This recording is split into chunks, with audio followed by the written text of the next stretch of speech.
Hello বন্ধুরা, welcome to my YouTube channel.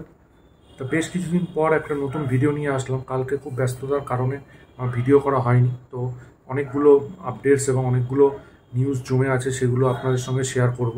তো আর এই ভিডিওটায় আমি পার্টিকুলারলি কিছু ট্রেলার, টিজার এবং গান নিয়ে রিয়াকশন দেবো। ঠিক আছে, সিনেমা রিলেটেড খবর অন্য একটা ভিডিও আসবে, সেটা আপনারা অবশ্যই এই চ্যানেলটা ফলো করলে দেখতে পারবেন। তো যারা যারা নতুন আছেন এই চ্যানেলটা অবশ্যই সাবস্ক্রাইব করুন, পাশে থাকা বেল আইকনটা ক্লিক করুন পরবর্তী নতুন আপডেটসের জন্য। প্রথমে আমি দুটো গান নিয়ে আলোচনা করবো, যে দুটো গান রিসেন্টলি রিলিজ করেছে। একটা হচ্ছে জুনিয়র এনটিআর এবং জাহ্নবী কপুর অভিনীত দেবারা সিনেমার গান, যেটা হিন্দি এবং তামিলে রিলিজ করেছে। হিন্দিতে ধীরে ধীরে যে গানটা গিয়েছে হচ্ছে শিল্পা রাও, এবং তামিলটা গিয়েছে দীপ্তি সুরেশ বলে একজন সিঙ্গার।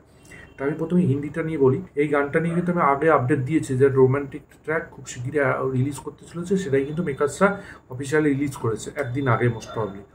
তো এই গানটা কেমন লাগলো দেখুন। শিল্পা রাও কিন্তু পাঠান, জাবান এইসব সিনেমা থেকে বিশাল খ্যাতি অর্জন করেছে। তার গান খারাপ লাগে না, আমার ভালো লাগে। কিন্তু এই হিন্দি ট্র্যাকটা আমার কিন্তু খুব একটা আমার জমলো না, খুব একটা আমার সেরকম লাগলো না। তার থেকে বেটার কিন্তু আমার তামিল ট্র্যাকটা লেগেছে, দীপ্তি সুরেশ যেটা গিয়েছে, সেটা কিন্তু একটা অন্যরকম ফিলিং। এটা একটুখানি আমার মনে হলো তালটা ঠিকভাবে মেলেনি, যেটা হচ্ছে হিন্দি ট্র্যাকটা। একটা কথা এখানে ক্লিয়ার করি, আমার অত জ্ঞান নেই গান, তাল, সুর এইসব নিয়ে, কিন্তু আমি যেইটুকুনি শুনে বুঝতে পারছি সেইটুকুনি আমি বলছি। হিন্দি ট্র্যাকের থেকে কিন্তু আমার তামিল ট্র্যাকটা, তামিল ল্যাঙ্গুয়েজ আমি বুঝি না, কিন্তু গানের যে ইয়েটা সেটা কিন্তু আমার ভালো লেগেছে। অনিরুদ্ধের মিউজিক, অনিরুদ্ধ কিন্তু ভালো কাজ করে অলওয়েজ, সে তার গান সবসময় হিট হয়। তো আমার ভালো লেগেছে তামিল ট্র্যাকটা। আপনাদের কেমন লেগেছে অবশ্যই কমেন্ট বক্সে জানান। এবার আসি স্ত্রী টুর নতুন গান নিয়ে। দেখুন, স্ত্রী টু কিন্তু বিশাল রকমভাবে হাইপ তৈরি করে রয়েছে, এবং এইটা যেদিনকার 15 আগস্ট রিলিজ করবে সেদিনকার তো অনেকগুলো বই রিলিজ করছে, বাংলা, হিন্দি, তামিল মিলিয়ে অনেকগুলো বই রিলিজ করছে। তো এই বইটার কিন্তু বিশাল বড় প্রেস থাকবে এবং টিকিটও বিশাল সেল হবে। অ্যাডভান্স বুকিংয়ের খবর আশা করি আমি দিতে পারবো, এবং আমার মনে হয় এই অ্যাডভান্স বুকিং স্ত্রী টুর আদার্স মুভিগুলোর থেকে বেশি হবে। তো তার এর আগে যে দুটো গান বেরিয়েছিল, একটা হচ্ছে আজ কি রাত আর একটা হচ্ছে আই নেই, এই দুটো গানই আমার খুব ভালো লেগেছে। আর একটা রোমান্টিক ট্র্যাক রিলিজ করেছে মেকাররা, তোমার হি র‍্যাঙ্গে হাম। সিনেমাটার মিউজিক ডাইরেক্টর তো সচিন জিগার। এই গানটা গেছেন সচিন জিগার, বরুণ জৈন এবং শিল্পা রাও। এই গানটা লিরিক্স লিখেছেন অমিতাভ ভট্টাচার্য। গানটা কিন্তু বেশ সুইট, মিষ্টি একটা গান, বেশ ফ্রেশ, এবং যেরকমভাবে ভিডিওটা পরিবেশন করা হয়েছে সেটা খুব ভালো লেগেছে। এবং ওদের দুজনের মধ্যে যে কেমিস্ট্রিটা সেটা সত্যিই খুব ভালো। স্ত্রী ওয়ানও খুব ভালো, যে স্ত্রী টুটা আরও দারুণ লাগছে। এবং এই গানটার মধ্যে যে একটা সময় একটা কোরাস আছে, ওই কোরাসটা কিন্তু আপনারা যখন হেডফোনে শুনবেন আপনাদের কিন্তু অন্যরকম একটা ভাইব দেবে, এবং গানটা কিন্তু খুব ভালো হয়েছে। আমি ওভারঅল বলবো যে তিনটে গানই স্ত্রী টুর এখনো পর্যন্ত যেরকম বেরিয়েছে, তিনটে গানই কিন্তু আমার পার্সোনালি খুব ভালো লেগেছে। এবার আপনাদের মতামত অন্য হতেই পারে, কারণ সবার পছন্দ এক হয় না। তো আপনাদের এই তিনটে গান, স্পেশালি এই নতুন রোমান্টিক গানটা কেমন লেগেছে অবশ্যই কমেন্ট বক্সে জানাবেন। এবার আসি একটা টিজার আর দুটো ট্রেলার নিয়ে আলোচনা করব। প্রথমেই টিজারটা নিয়ে আলোচনা করি, যেটা আমার কাছে দারুণ লেগেছে টিজারটা। সেটা হচ্ছে সৌরভ পালোধির পরিচালনায় অঙ্ক কি কঠিন এই সিনেমাটা, যেটা 5 সেপ্টেম্বর সিনেমা হলে মুক্তি পেতে চলেছে।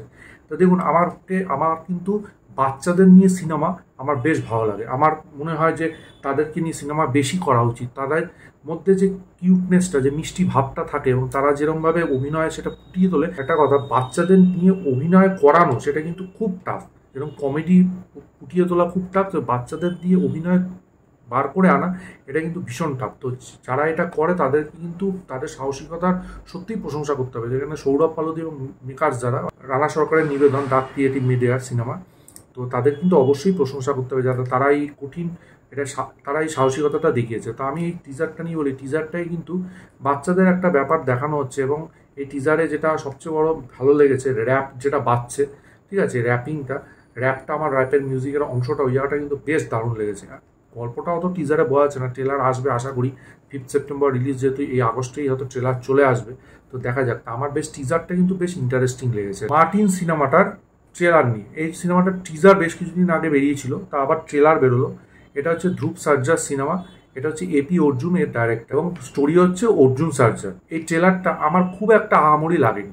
ট্রেলারটার মধ্যে বিভৎস রকম সাউন্ড, হ্যাঁ, মাঝে মাঝে এমন এমন সাউন্ড সেটা কানে রীতিমতো বিশাল রকমভাবে কষ্ট দিচ্ছে, এবং যারা একটুখানি দুর্বল তাদের এই ট্রেলারটার শরীর খারাপ করে দিতে পারে আমার মনে হয়। কারণ যেরমভাবে সাউন্ড আর যেরমভাবে ধ্রুব সার্জাকে মাঝে মাঝে দেখানো হচ্ছে, আর যেরকমভাবে ওনার এক্সপ্রেশন সেটা মানে সত্যি মানে ভয়ানক, মানে যে এখানে এদের ইন্ডাস্ট্রির এত ভালো ভালো সিনেমা বেরোচ্ছে, যেসব সিনেমাগুলো বিশাল রকমভাবে বিজনেস করছে, এত প্রশংসিত হচ্ছে, সেখানে এই ইন্ডাস্ট্রি এরকম টাইপের সিনেমা বের করছে। যেমন কিছুদিন আগেই একটা ট্রেলার বেরিয়েছে, সেটা হচ্ছে ডবল স্মার্ট, ওটা আমার একদম পোষায়নি, ঠিক আছে ট্রেলারটা। সেরকমই এই ট্রেলারটা আমার খুব একটা ভালো লাগলো না, মানে এত মানে সাউন্ড এবং এত ক্লিন একটা ট্রেলার, এটা একদম ভালো লাগলো না, ঠিক আছে ট্রেলারটার ওয়ান টাইম। আর ধ্রুব সর্জার মানে যেরকম এক্সপ্রেশন, ভয়ানক ভয়ানক ব্যাপার, মানে ভয় দিচ্ছে ট্রেলারটা, রীতিমতো ভয় পাওয়াচ্ছে। যাই হোক, দেখা যাক সিনেমাটা কেমন হয়, সেটা অবশ্যই দেখলে আপনাদের সঙ্গে শেয়ার করব। এই ভিডিওর সবচেয়ে লাস্ট যেটা ট্রেলার নিয়ে আলোচনা করবো সেটা হচ্ছে হইচইয়ের বেস্ট অফ বেঙ্গল পরিণীতা ট্রেলারটা নিয়ে, যেটা গতকাল রিলিজ করেছিল। তো পরিণীতা ট্রেলারটা আমার কিন্তু বেশ ভালো লেগেছে, মানে লুক অ্যান্ড ফিল ট্রেলারটার কিন্তু সবচেয়ে ভালো, ঠিক আছে। এখানে বঙ্গভঙ্গের সময়ের ব্যাপারটা দেখানো হচ্ছে এবং সবাই জানে শরৎচন্দ্রের একটা কালজয়ী উপন্যাস, সেটার অবলম্বনে এই শোটা করা হচ্ছে। এবার আমি একটা কথা বলি, কাস্ট খুব ভালো, দেবচন্দিমা, তারপরে গৌরব চক্রবর্তী, ঠিক আছে, কাস্টিং কিন্তু এই শোটার দারুণ, ঠিক আছে। কিন্তু আমার একটা জিনিস ব্যাপার যেটা হচ্ছে এই শোটার ক্রিয়েটার কি, অদিতি রায়, যারা সিরিয়াল স্পেশালিস্ট, সিরিয়াল টাইপের ওয়েব সিরিজ বানান, ঠিক আছে, ইন্দু 2, তারপরে অষ্টমী 2, এইসবগুলো। তা আমার এক্সপেকটেশন আছে এই সিরিজটা নিয়ে, কারণ এই সিরিজটা কিন্তু দেখারও ইচ্ছা আছে। 15 আগস্ট রিলিজ করছে সিরিজটা, 15 আগস্ট আমি আগেও বলেছি অনেক কিছু রিলিজ করছে, একটা বাম্পার দিন ওই দিনকার, সিনেমা সিরিজ প্রচুর কিছু রিলিজ করছে। তো ওই দিনকার রিলিজ করছে, তো ওটা আমার কিন্তু বেশ ভালো লেগেছে। ট্রেলারটা, লুক অ্যান্ড ফিল, মিউজিক যেরকমভাবে দেখানো হয়েছে, ঠিক আছে, বিল্ড আপটা খুব ভালো করেছে, আর দুজনকে খুব সুন্দর বানিয়েছে, তো সুন্দর তাদের এক্সপ্রেশন, তারা তো দুজনেই খুব ভালো মাপের অভিনেতা অভিনেত্রী। কিন্তু আমার ওটাই প্রশ্ন যে অদিতি রয়ের কাজ, মানে তারা সেই কি, মানে এটাও কি সিরিয়াল টাইপেরই করে দেবেন, এটারও কি আবার মানে পার্ট 2 আসবে, মানে জানি না, হতেই পারে। তো যেহেতু হইচই মেকার্সরা দেখছে সিরিয়াল বেশি পছন্দ করছে, তাদের সাবস্ক্রিপশন বাড়ছে, তারা হয়তো সেরকম বানাচ্ছে, তাই হোপ এটা যেন ওরকম না হয়। এটা আশা করি ভালো একটা সিরিজ হবে। আমার ভালো লেগেছে ট্রেলারটা, তো দেখা যাক সিরিজটা কেমন হয়। এই ছিল আজকে ওভারঅল আপডেট। আপনাদের কেমন লেগেছে অবশ্যই কমেন্ট বক্সে জানাবেন। ভিডিওটা ভালো লাগলে লাইক করুন, শেয়ার করুন, অবশ্যই চ্যানেলটা সাবস্ক্রাইব করুন, পাশে থাকা বেল আইকনটা ক্লিক করুন পরবর্তী নতুন কোনো আপডেটসের জন্য। ততক্ষণের জন্য গুড বাই বন্ধুরা।